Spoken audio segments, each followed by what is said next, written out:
So a very warm welcome to everyone this afternoon who's joining us for this, our second session of 2023.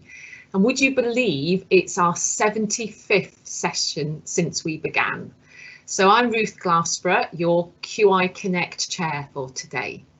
QI Connect provides the opportunity for colleagues across health and social care to learn from international leaders in the fields of improvement, innovation and integration. So welcome to QI Connect. I'm now going to hand over to Michael, who's going to take you through some housekeeping. Thank you very much, Ruth. Just some housekeeping to start with, especially for those who haven't joined us previously. Please use the Q&A function to submit your question, and I will talk more about that on the next slide.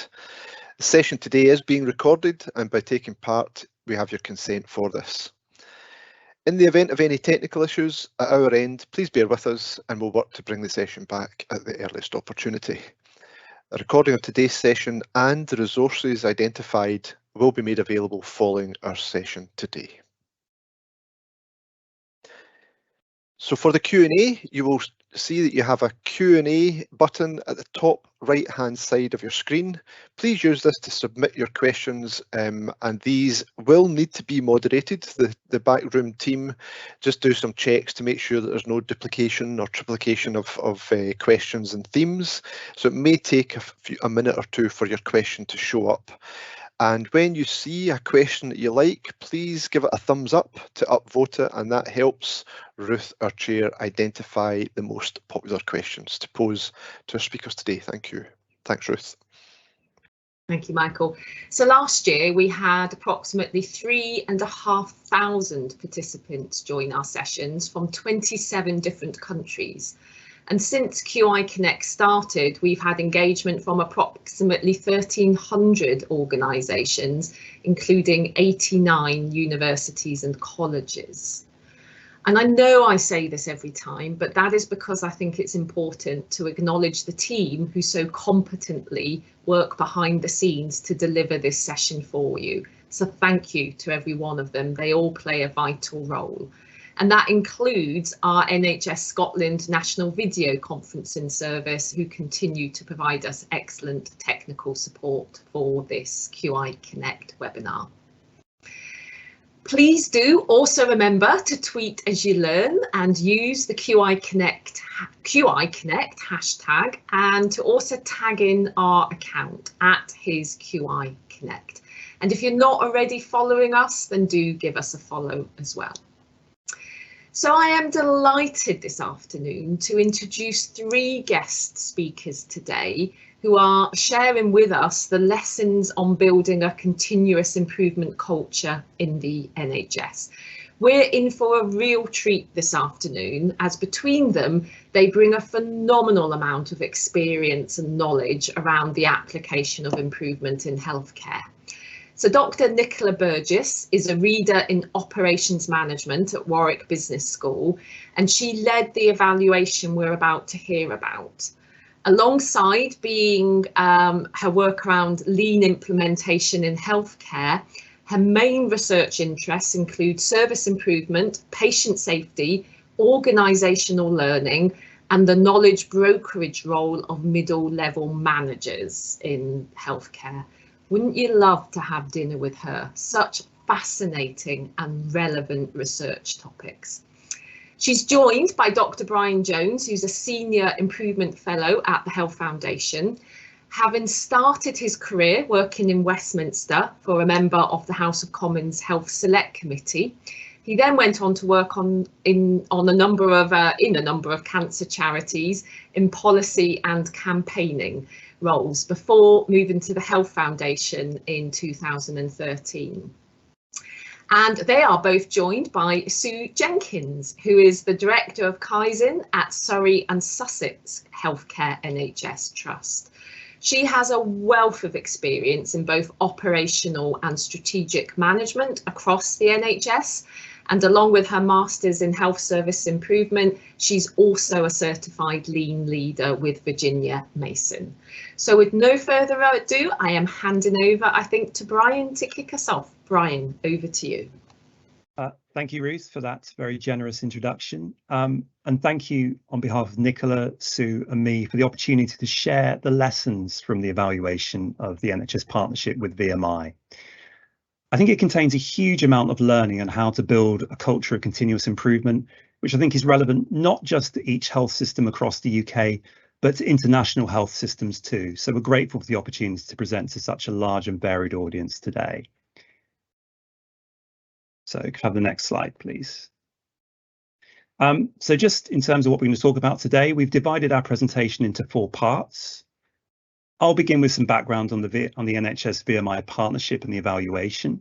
I'll then hand over to Nicola to explore the overarching lessons from the evaluation on building a continuous improvement culture. Sue will then look specifically at the experience of Surrey and Sussex Healthcare NHS Trust, which is one of the 5 participating sites. I'll then finish by discussing some recommendations for local and national leaders about supporting organisational approaches to improvement and also pointing in the direction of some relevant resources. So I can have the next slide, please. So what was the NHS Partnership with VMI? Well, the partnership, which ran between 2015 and 2020, involved firstly NHS Improvement, which was the national NHS improvement body in England at the time. Secondly, Virginia Mason Institute, which is a not-for-profit US consultancy specialising in the development of lean-based improvement capability among healthcare providers.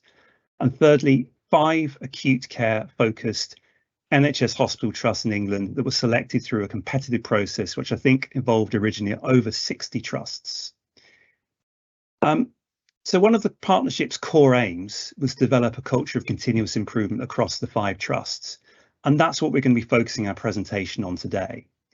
In terms of the evaluation, well, the partnership was evaluated by a team at Warwick Business School led by Nicola, was commissioned by the Health Foundation in partnership with NHS Improvement, and the final report was published last autumn.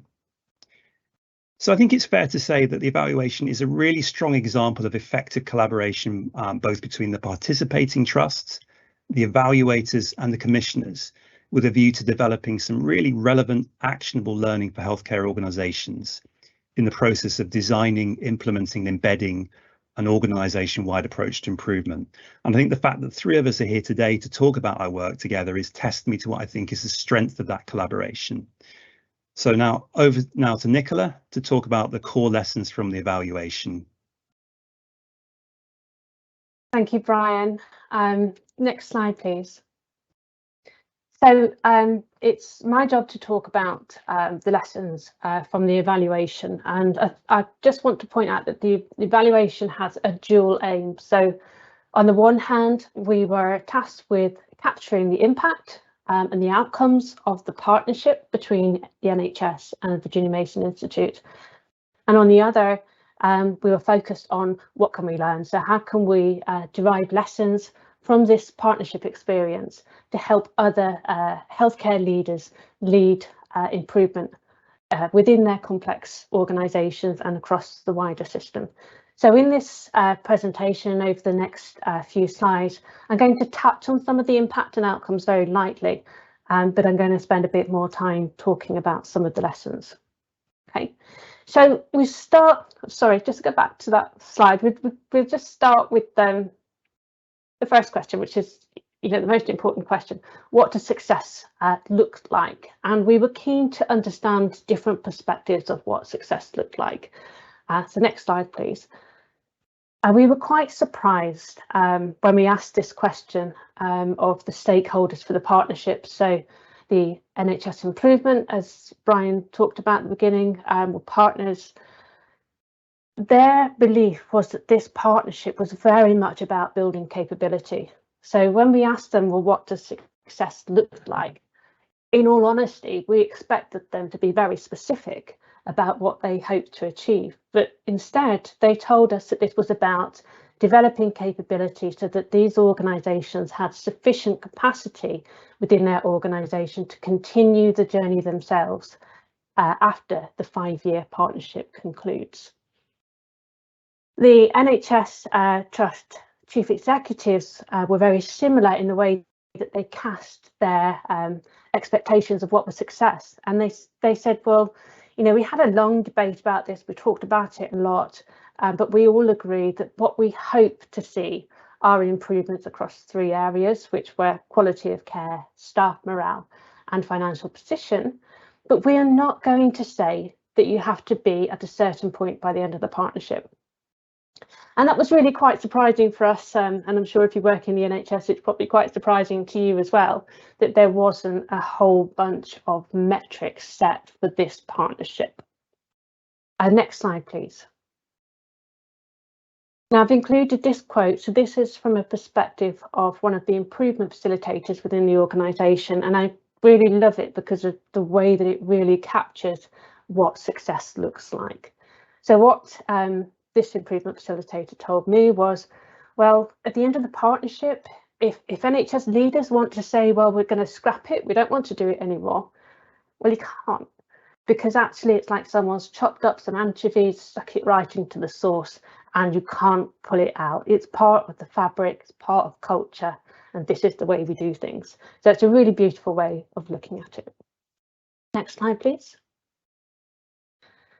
So what I'm trying to get across here is that we had to think the partnership thought about doing things differently. So didn't just talk about it, they actually did things differently. So in this quote from a senior representative of NHS England and Improvement, they talked about how it was quite hard to resist those traditional instincts that says, right, you know, what are the 60 things we're going to measure, and we're going to hold you to this. If you don't get it, you'll be in trouble. So they resisted all of that. And secondly, they were really keen, and the chief execs in particular were really keen that there was no cost improvement narrative around this improvement programme or the partnership or any improvement activity that was related to this partnership. And I asked the chief execs many times across our 4-year evaluation about this, and they were adamant every single time. This is not about removing costs, and that was a really, really important point for them. And as this quote makes clear from one of the chief finance officers in one of the hospitals, you know, it really can be a turn off when you start thinking about these things in terms of saving money. It just doesn't align with our professional values. So we have to think this about, it's about improving quality and it's about getting better outcomes. So resist that improvement, cost improvement narrative. Next slide, please.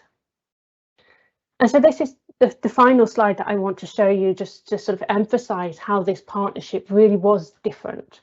And this quote is from one of the chief executives of one of the hospitals.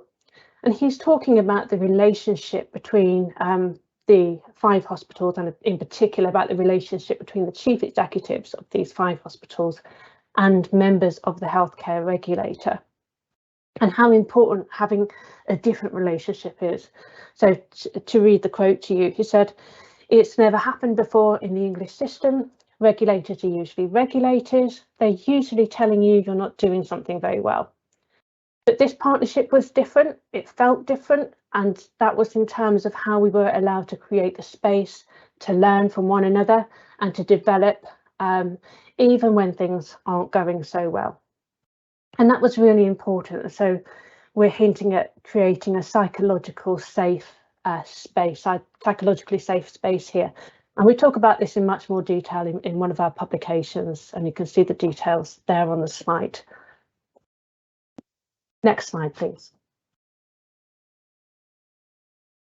So back to that question then, was the partnership a success? Well, we can say that all 5 hospitals did continue their journey beyond 5 years.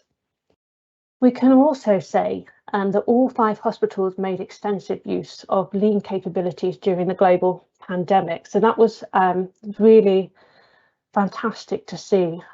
We did interviews in June 2020 for about 6 months across all 5 hospitals, and they all gave lots of clear examples of how they were using the knowledge and experience of the partnership to manage the crisis in an effective way. Next slide, please. We also have lots of data that points to improvements at a process level and at the level of the value stream. We can show reductions in lead times, quality defects, and so on for each of the 5 trusts and also collectively. And we can also show or evidence a positive return on investment.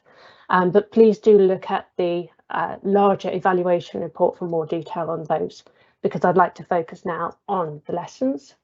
So next slide, please. So we had some really fantastic indicators of success, but I think we need to acknowledge that outcomes did vary. And this is where we can really sort of learn and understand about how to lead improvement across the system.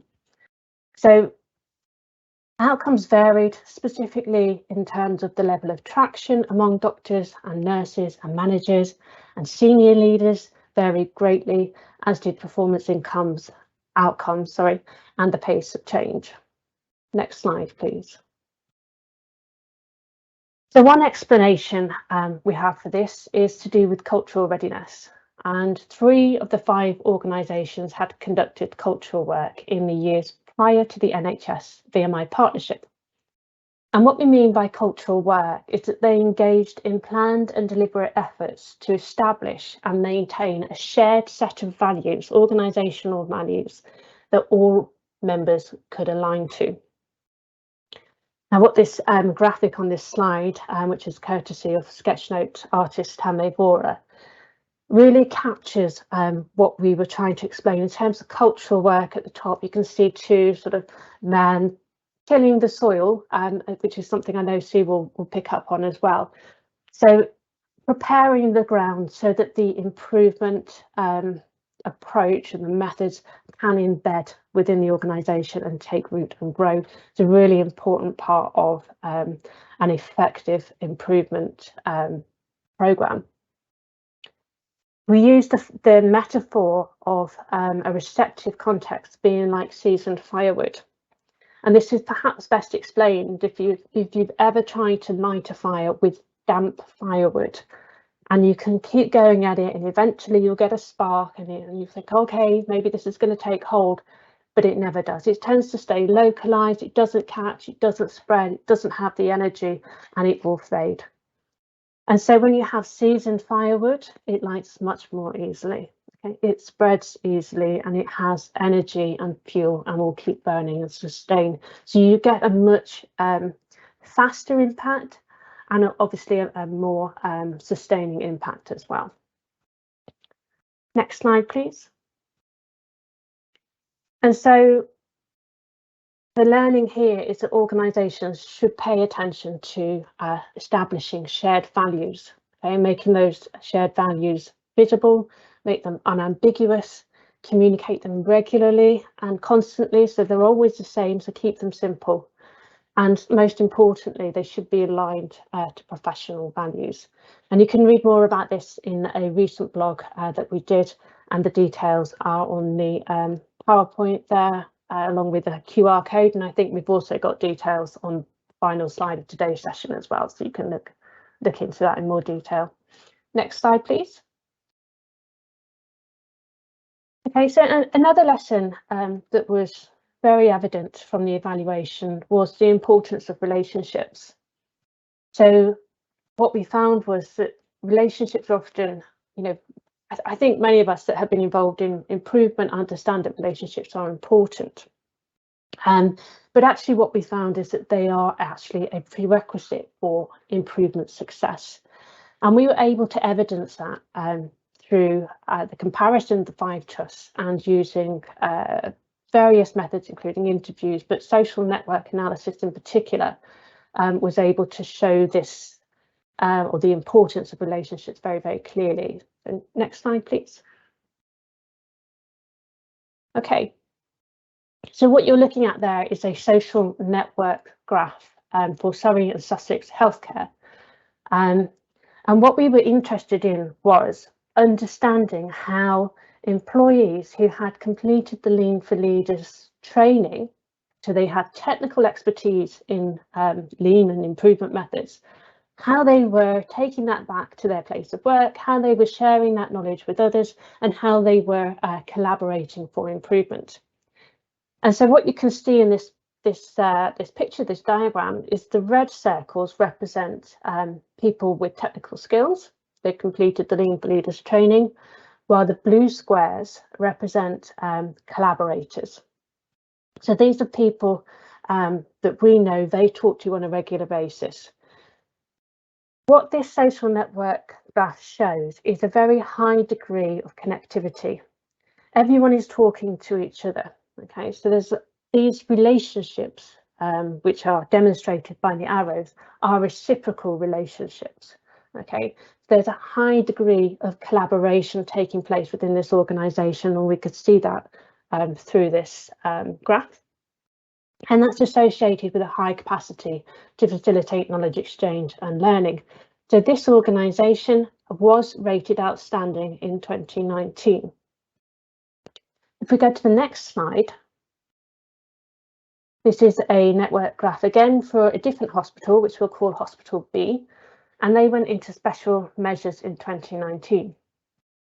Now, you can see clearly that it's visually a very different social network, and it's important to point out that these two organisations were a similar size in terms of number of employees, and they had trained a similar number of employees, and of course, because they're part of the partnership, they used exactly the same methods. What you can see here is actually decentralised network. So you can see here we've got the green circles are representing people with the technical skills, but many of them are sort of out on their own, they're isolated. The types of connections they have with others tend to be unidirectional, they're one way. That's why we say that they're a chain-like characteristic. So it's passing on a message rather than collaborating for improvement. And so we felt that that was very representative of the improvement success within these two hospitals, where one had really embedded the improvement and seeing a lot of process improvements and cultural change, whereas in the other organisation were really struggling.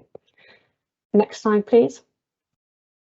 So as I mentioned, we used multiple methods as part of this evaluation. Our interviews very much backed up what we saw with these different social network diagrams. So in Hospital A, which was Surrey and Sussex, lots of people told us about how exciting they perceived Lean for Leaders to be. There was a waiting list to get onto the training course. It was led from the top, so many of the senior executive leaders were signed up to do the training first of all, and everyone was keen to join on the back of that. So everybody was talking about it, and that was very clear in the interviews. Alternatively, at Hospital B, it was really interesting to hear people talk about the Lean for Leaders training as something that was elitist. They felt excluded, and it created a sort of an us and them attitude and barrier to improvement. So really fascinating work that really does evidence the link between connectedness and collaborative engagement and process improvement success. Next slide, please. So the key learning there is the importance of social capital and the importance of collective reflective talk. And specifically, we believe it has an outsized impact on continuous improvement routines. It's really important, and without that talk, without that excitement that we saw in Hospital A, then those continuous improvement routines can die. So we need to remember and remind ourselves that improvement approaches like Lean are socio-technical, and we must pay attention to the social aspect as well as the technical aspect. So last slide, please. Okay. So I'll leave my part of the presentation here. These are the 6 lessons that we put together in a sketch note, and there's an accompanying blog as well to go with it. So please do take a look. And I'll hand over to Sue now.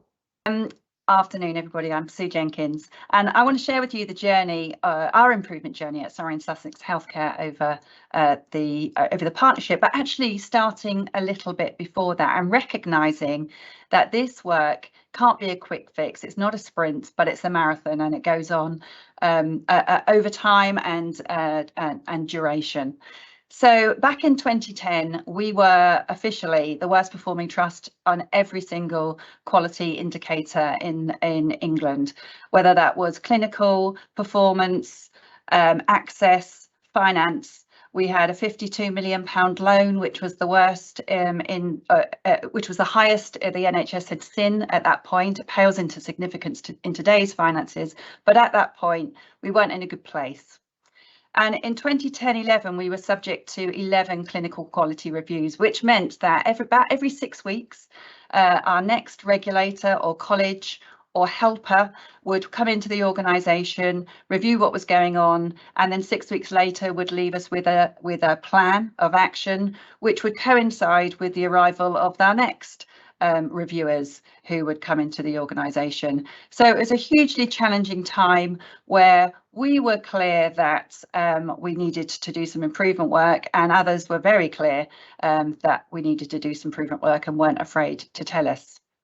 So we recognised that we wanted to start that journey, and by engaging with GE Healthcare, who I'm going to talk a little bit about the work they did on the next slide, but really focusing around developing what a clinical leadership model looked like for us as an organisation.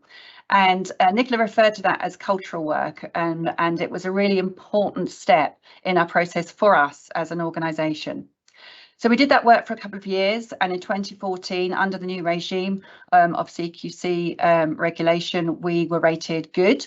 And by 2015, we saw the opportunity to be part of this partnership as being providing us with a framework to hang our improvement journey on. Previously, we talk about outcomes, we talk about experience, we talk about quality, and we talk about safety, but we didn't have a management system or a quality framework, and we weren't using a particular approach for our work. So we saw being part of this partnership as an opportunity to develop that. So we were one of 62 trusts that expressed an interest. Because it was the TDA that put this offer out originally, it's only non-foundation trusts that had the opportunity to be part of this partnership. And we were longlisted and then shortlisted and chosen as one of the 5. And by 2019, we'd been rated outstanding by the CQC, one of a handful of acute district general hospitals to get that accolade. And in 2021, we ended the partnership ended. However, we did agree a further 4-year support from Virginia Mason, which is very much more on a partnership rather than a development network. So Virginia Mason looked to us for our skills, our expertise, and sharing the work both across Europe and the UK, as well as us still seeking support and being a critical friend in terms of how we mature in our management system, which we refer to as SASH+. Next slide, please.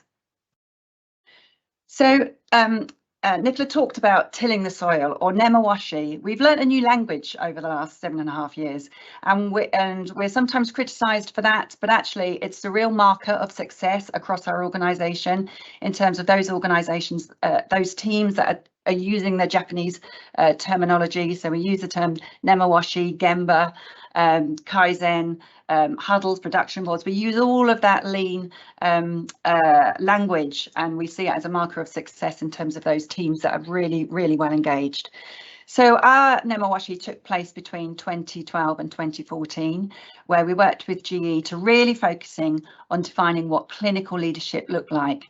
And during that process, we appointed clinical leads, and we moved away from clinical leads and chiefs of service being almost a a rite of passage. So people rotated into those roles, they did them for 3 years, and then they rotated out and somebody else rotated in, which meant when people were in those roles, they were very reluctant to make decisions that were going to upset their colleagues, who were then going to be coming to take up the reins as clinical leads of the future.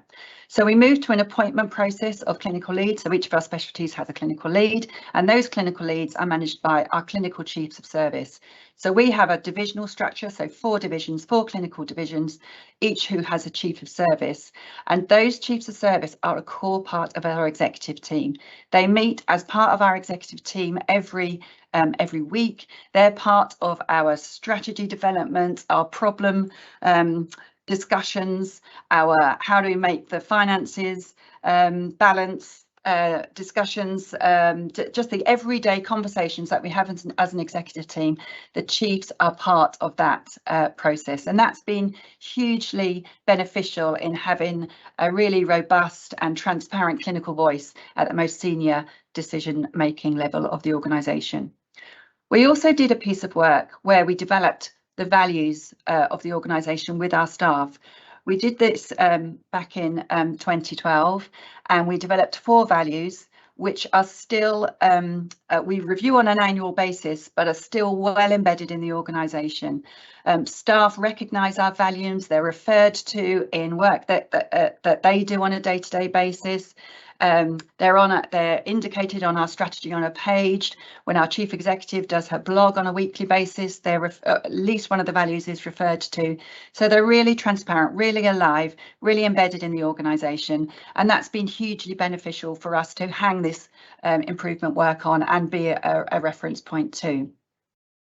We also did some leadership development for our middle grade leaders as well as our senior leaders in the organisation, but also our clinical leads. So recognising that clinical leads and chiefs needed to play a leadership role, not just a clinical leadership role in the organisation. So we did some development with GE as well. And our focus during those 2 years and the 2 years prior to that was always on quality, safety, outcomes, experience. We didn't talk about money. We were deliberate in not talking about money, but recognised that if we focused on those 4 things, then the money would sort itself out. So that was the tilling the soil bit, the cultural work that Nicola refers to in her research. We felt it gave us a really good grounding to build this work upon. Next slide, please. So often people talk about improvement work as turnaround, and we definitely don't, and want to just highlight the difference between what turnaround, the differences between turnaround and kaizen. So turnaround was often seen as quick fix, and this work is definitely not quick fix. It's slow burn. It's we're in it for the long haul. We're recognising we're not going to get it right every time. We want to give leaders and give our staff the opportunity to fail and learn and respond to failure in a positive way, but recognise there's always going to be something new to learn. It's interesting, when I took up this role, I said, I'll do it for sort of 3 to 5 years, and then I will have got everybody trained, and the whole trust will be working with an improvement management system. And 7.5 years later, I'm still here, and I think there's even more work to do now than what I thought there was when I started this work 7.5 years ago. So there are no quick fixes to this work, and I'm continually having conversations at a national level around, will you please stop talking about pace and scale, because sometimes they're not the right messages that we need to be giving to our frontline staff who are working really hard.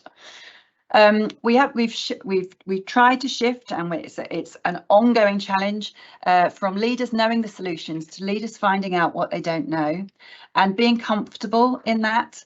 So when you find out things you don't know that you think you should know, there's got to be a humbleness around that in terms of how we respond to finding out information that comes out of the blue, and we can't respond by going, flipping heck, why didn't we know that?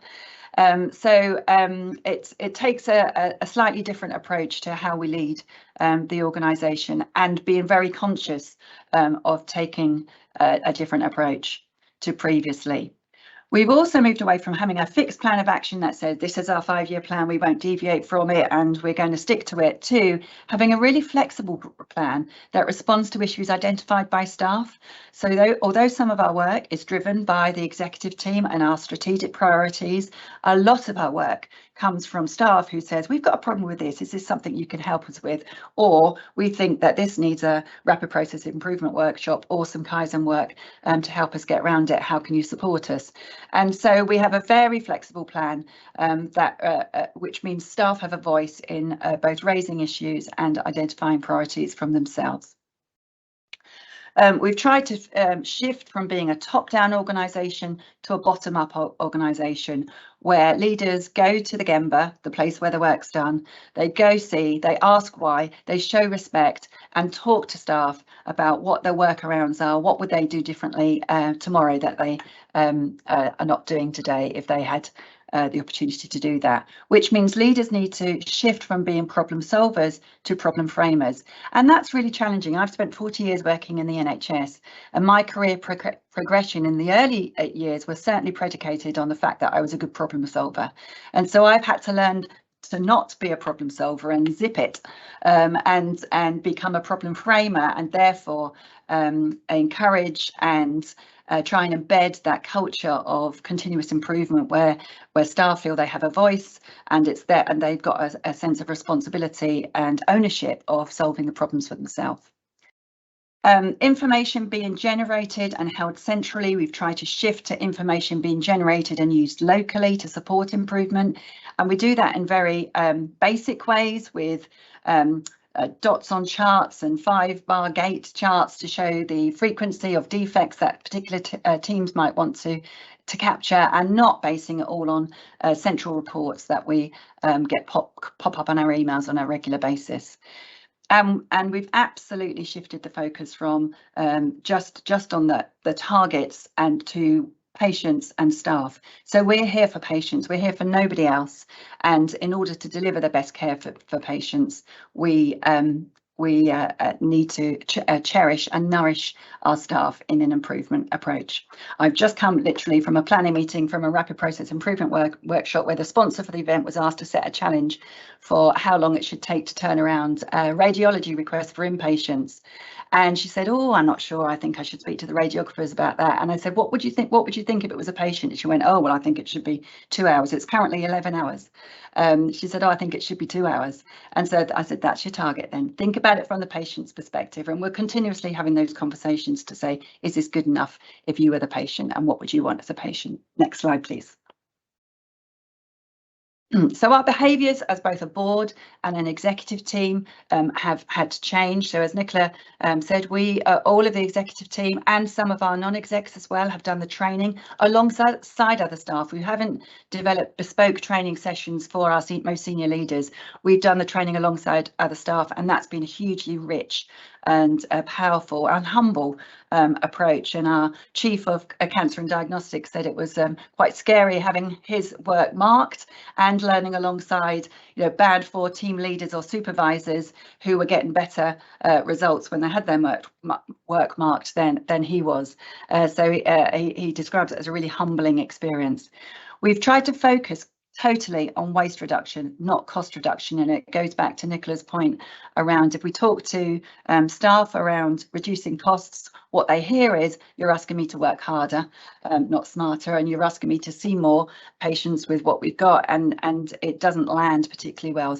But if we talk to clinicians in particular around what does waste look like, and we train staff in what waste looks like, and then go and ask them to identify it, they see very quickly that there's lots of waste in their services that they're delivering, and therefore we focus on how to reduce that. We do Gemba visits supported by standard work by all the board and the executive team, and that means that it's demonstrating that senior leaders are interested in this improvement work. We do it for a maximum of 20 minutes. We never go to a Gemba longer than 20 minutes, so it's not seen as a great big hour or 2 hour long show and tell. It's a short conversation with members of staff who are doing improvement work and supporting them in that work. We try and stick to the method and trust the process and pace, even though I and my team are constantly challenged in terms of, can we speed this up? Can we do it faster? Can we do it bigger? Can we go wider? But the method maturity, what we've learned, has been really important in supporting robust home development. So we had a number of offers from Virginia Mason that said this is how you do your work, and we've been able to develop that further, particularly during the pandemic, which means we had other offers across the organisation, but we've needed a maturity to be able to do that. And really importantly, we've had to stop being caped superheroes, and that's hard because you want to help staff, you want to put your superhero cape on and go and help staff, but we've had to stop that and be that problem framer that I mentioned earlier. We've also had to become comfortable in finding out what we don't know and responding appropriately. It's got to be done in a way that's supportive. That means staff are going to raise issues and things that are happening that they don't think is quite right. We tried to take time to celebrate the smallest of successes. There are no big wins, or there are very few big wins in my experience in this work, but lots of small successes, and we should never underestimate the power of celebration, those small successes.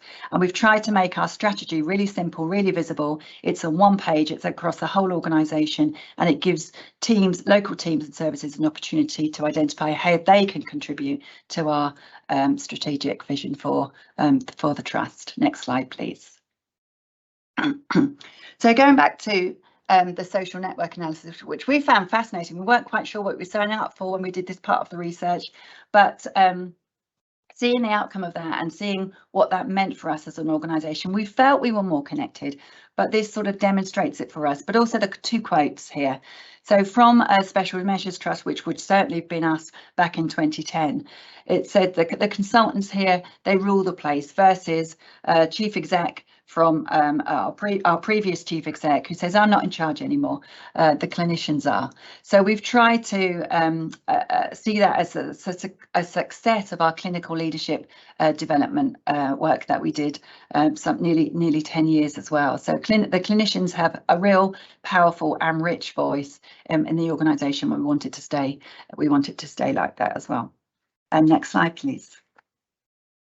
So measuring the impact of the work from our perspective has always been quite challenging. We talk about our 4 big ticket items, which we refer to as our CQC rating, the staff satisfaction survey, our patient satisfaction survey, and our cost per weighted activity unit. There are 4 big ticket items which we're measuring this work on a longitudinal basis, so over time, and we are in the top quartiles for our staff satisfaction and patient satisfaction, and in a great place with our cost per weighted activity unit in terms of value for money. But there is some examples there of the green column of the local impacts we've seen at a team level, and we've also given examples in a sort of turquoise circles around how we've used SASH Plus and made it our own. We've helped to support our implementation of our electronic patient record and worked in partnership with Cerner, our electronic patient record provider, and we designed a vaccination service with no waste and no waits, and we established a number of task and finish groups through COVID. So we've seen the trust-wide impact in terms of a cultural survey that was done as part of the research, and improvements across the years. We've seen our quality versus cost metric look really positive, and I've given an example there of how falls have reduced over time as well. And the CQC mentioned SASH Plus. It was trickled throughout the report in terms of the impact that the CQC saw when they came to visit back in 2018, and we got our outstanding marker in 2019. So I'll hand you back to Bryan now to summarise with his recommendations on resources. Thanks, Sue. And thanks for those really rich insights on Surrey and Sussex improvement journey. I just want to finish by talking about some other recommendations for organisation and national leaders about how you create that kind of fertile context of improvement. So drawing in both Nicola's evaluation report and our own kind of long read on the learning from the partnership. So the first relates to that kind of critical question of strategic alignment. So it's not uncommon, even in organisations with mature improvement approaches and capability, for leaders to compete for resources and strategic attention with other kind of transformation challenges. So, for example, digital innovation, OD, and other safety-related work. What I think this shows is that vital importance of creating that kind of single integrated transformation strategy, vision and narrative that brings all of that work together and is kind of underpinned by a focus on creating that receptive culture for improvement. I think the same goes, especially in a centralised system like the NHS in England, for national policymakers and regulators. So creating that kind of single conversation about service transformation and speaking with one voice so that local leaders have clarity about the direction of travel and can prioritise accordingly and invest in building a positive culture is vital. That hasn't always been the case in the past. I think that's where we've got opportunity for improvement. Within organisations too, it's essential that an improvement approach is supported by and involves all professional groups and leaders. So improvement is often seen as being predominantly a clinical enterprise, but I think it's important that operational managers, corporate and service support managers, to name but a few, are committed to. And that's key to unlocking the time and resources for improvement and ensuring that genuine organisation-wide focus on improvement. And then underpinning all of that, of course, is an emphasis on promoting and enabling the exchange of ideas and knowledge at every organisational level, which Nicola and Sue have so eloquently shown today. And that's the key to kind of delivering and crucially sustaining effective organisation-wide approaches to improvement. So that's all the content we want to talk about. Just next slide, please. Just to sum up, there are a host of resources that Warwick, the Health Foundation and Surrey have developed, and we'll be sharing that to all participants after the session, but please do look at them. Incredibly rich in insights there, so have a look at that. And then very finally, on the last slide, Nicola is leading a hugely popular kind of session of tweet chats. So real opportunity for you to engage. Please do so. There's one next week, really well attended, great opportunity to kind of explore some of those lessons in more detail. So that's all from us, and now back to you, Ruth. Thank you, Bryan, Sue and Nicola. Just so much rich depth of information there. That was fantastic. Thank you. I'm going to move straight to our guest questioner this afternoon, Geraint Parry, who is a Quality Improvement Fellow at BCU Health Board in Wales. Geraint, over to you.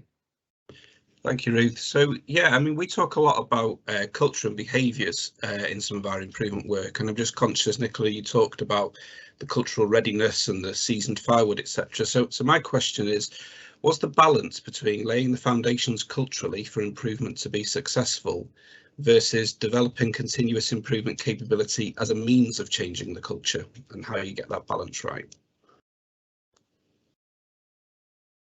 Okay, shall I kick off with an answer? And I think probably Sue and Bryan will want to chip in as well. So I think the key word you used there was balance. I think it's probably unrealistic to not think of it in that way. I certainly would never say, you know, if you haven't got a receptive culture for improvement, then don't do any improvement, then that would be crazy. And we need to remember also that culture does change as part of this. So improvement work is also an enabler of cultural change. Okay, so with our 5 organisations, yes, some of them were more culturally ready for this type of approach than others, but they all kept going. And that would be partly because obviously it was a well-resourced programme. I know that someone had put in comments about the fact that this was a well-resourced programme. So I think one of the things that we really have to consider is the pace of change. As Sue said, it is a marathon, it's not a sprint. So how do we keep going with that marathon when, you know, at times it feels like we're not moving in the right direction, we're not delivering change and so on. So I think it is keeping up that energy and enthusiasm for change is really, really important, and that's the thing that we should be thinking about. And a big part of that is leadership. So leaders should be, as part of their role, should be about engaging people in change and, you know, communicating the vision, the values and so on, and changing the culture. That should be or is a big part of their roles, I believe. So Sue, do you want to add to that? Absolutely agree, Nicola. We had, with the benefit of hindsight, we had those 2 years with GE to do some of that cultural readiness, and we definitely had some fertile soil that the improvement work landed on, which was great for us. If we hadn't have done that, then I think the key bit would have been, as an executive team and a board, is this something we want to engage in, and recognise that we need to work differently in order to lead that work. If we do, then start. You don't need to do any of the Nemawashi stuff first, although that makes the job much easier. But there's no reason why you shouldn't start, as long as you've got that senior leadership buy-in and engagement at the top. Otherwise, it's just going to fall flat. Great, thank you, Sue, and thank you, Geraint, for that question. And there's been an awful lot of interest in the Q&A box today. There's loads of questions. We won't have time, unfortunately, to get through them all. But this issue about culture is the one that keeps getting voted on for people looking for some more practical examples of specifically what they can do on the cultural side. And I know, Sue, you talked a bit about that, but there's also a question related to that as well, where somebody is actually asking about the high degree of connectivity in your organisation, and whether or not, Nicola, there was a difference that you observed through the evaluation between what was going on in the organisation, such that one had a high degree of connectivity and another didn't. Was it about headspace, permission to informally connect? Is there an understanding about the practical things that we can do to create that fertile soil? So I'll hand it back to either Sue, Bryan and Nicola to pick up on any issues there that might help folk interested in the practical interventions. Okay, shall I go first, Sue, and then you? Okay. So I doubt that we'll be able to pick off one thing that we can do. What I can say from the evaluation is and what I demonstrated through the slides, was that it was very different when you look at a special measures trust versus one such as Surrey and Sussex, where there was good receptivity in terms of the level of excitement and engagement in this training. It was really quite palpable. So that's one thing, and that is without doubt will be a product of the cultural work that they had done in the years prior, that they had established this. And I'm sure Sue will tell you about the leadership training that took place prior to the partnership as well. But other things that we noticed in Surrey and Sussex, which I thought were really interesting, was the way that the members of the executive team, and particularly the chief executive, would or had a series of formal routines where he would meet regularly with leaders at different levels of the organisation, from senior consultants, matrons, junior doctors, and all sorts. But he had it on a sort of once every 4 weeks, I will meet with this band of people, this group of people, and then once every 6 weeks we'll have breakfast with this group of people. And what that was about was setting up formal routines where you could have informal conversations over pizza, over breakfast. You can talk about your holiday. You can also talk about what's going on, on the ward and issues and challenges, and have that conversation. So you are building those social relationships on a regular basis in a formal way, but interacting in a more informal way. And that was, for me, quite interesting to see. I don't know what your views are on that, Sue. I think for me, sort of 3 practical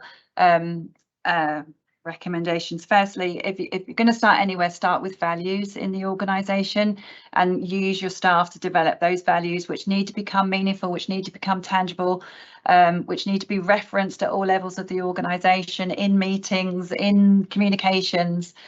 So that was a good place to start in terms of this is how we do things around here.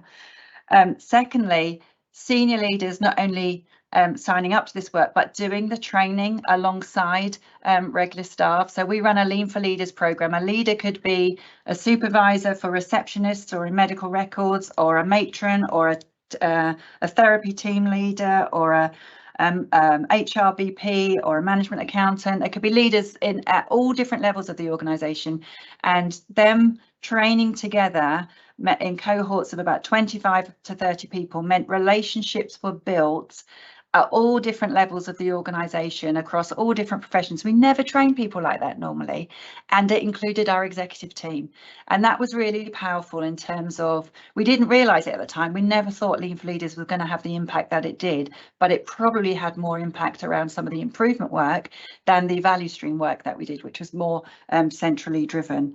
And my third recommendation would be go where the enthusiasm is. There are going to be people in your organisation that are going to be, yeah, we're really up for this. And that's where you should start. We made a real big mistake in that. We went to a specialty in our very first value stream where we'd invested £4.2 million in 2 state-of-the-art catheter labs with additional consultants and nursing staff. And we thought, and we wanted them to be best in class in terms of outcomes. That had happened a couple of years before we went live with a partnership. We decided that that would be our first value stream, and there was so much pushback, so much resistance, and it took us nearly 2 years to say, actually, we're going to stop using this approach in that team. We're going to go where there is more engagement, more enthusiasm, more keenness, and so go where people are really up for this, and don't push open doors, not closed or doors with people behind them going, no, we don't want to do this stuff. Interestingly, the cardiology team then come back and say, oh, hang on a sec, we don't want you to take that resource away, we really want to do this work. But we had to have really difficult conversations around, our learning was we should never have gone there in the first place. There were other teams that were far more keen. So just a practical approach in terms of there are going to be people that are up for this, and that's who you should go to first. Great, thank you, Sue. We're almost out of time, but I'm going to sneak another question in. But just if we could, just be conscious that we are almost out of time. But it's one by Frances Wiseman, Director of Improvement and Insight. Hi, Frances. I know many of us will know you. And she's asking, how do we take the lessons at an organisational level to apply it to integrated care boards and whole systems? And for those who aren't in the English context, so it's about applying these lessons within a health and social care, housing, wider total place context. Any thoughts on that? So there were limitations of the original partnership that said we weren't allowed to take this work outside the organisation for the first 5 years. That was part of the contract with Virginia Mason. But now we're outside of that, and it's definitely a partnership where we can be more open around how we share this work. So we're already having discussions with the ICS, and we're just about to focus on a piece of work around what an integrated discharge programme might look like using the SASH Plus principles. We're already doing some training for primary care at GP practice and at place level with multidisciplinary teams from primary care in terms of training them in our SASH Plus approach. And of course, we link in with the ICS and improvers networks at both place and system level to share our work and share our learning. And we have opened up all of our training courses to system partners free of charge within the system and nationally at a very good for value price as well. So that's how we've tried to work with others, but we were limited to start with.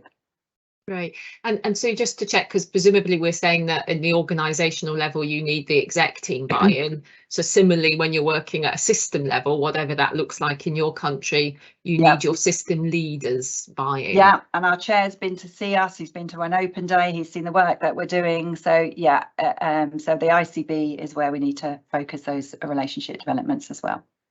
Great. Thank you very much, Sue. And I'm so sorry we're out of time. Everyone, that's been fantastic, and I think the level of questions we've had says something about the interest that's been there. Just so thank you to Sue, Bryan and Nicola for that. Just to introduce our speaker for next time, so we have Professor Toby Lowe. He is another fantastic speaker. He is going to be talking with us about learning to enable improvement and managing effectively in complexity.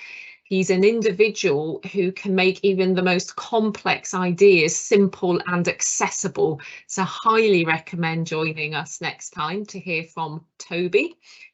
And then finally, to highlight that, of course, you can visit the rest of our back catalogue online. It's available on our website, And you can also visit the QI Connect YouTube channel. So if you've missed any of the sessions, please do watch them back. And also this session will be up in a couple of days' time. So if you want to watch this back again as well, because there was such richness of learning throughout.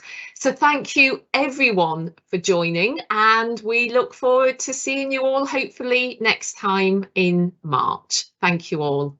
Bye.